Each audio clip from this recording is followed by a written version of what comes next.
Um, I just think the sport changes, and I think it's stupid to think to just all of a sudden allocate this power to the Big 12.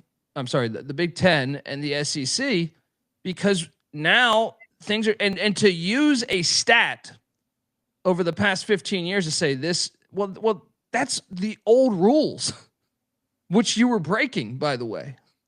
You know what I mean? I'm old enough to remember when Ole Miss was terrible, when South Carolina was terrible, when LSU was not that great, right? I remember these times. Kentucky was a fucking doormat, right? So now you're seeing, to me, I think that ever since you've been able to pay players, you've had the last 3 national championships have only involved one SEC team. They did dominate the Big 12 team, but the Big 12 has one team in the past 3 national championships as well.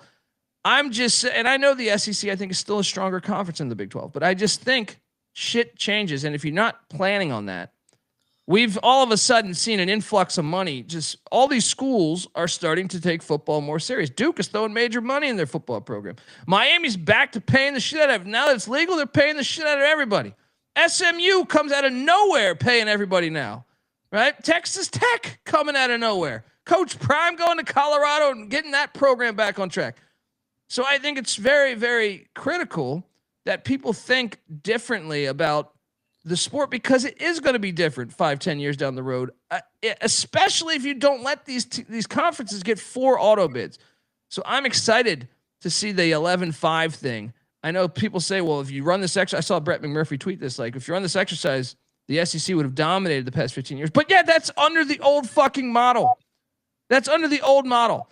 BYU is a shit ton of money they're throwing in. All these other programs are taking it more serious. And now that you can pay players, you're seeing, to me, them be able to get closer. And that's why you're seeing the parity that's existed over the past 2 or 3 seasons.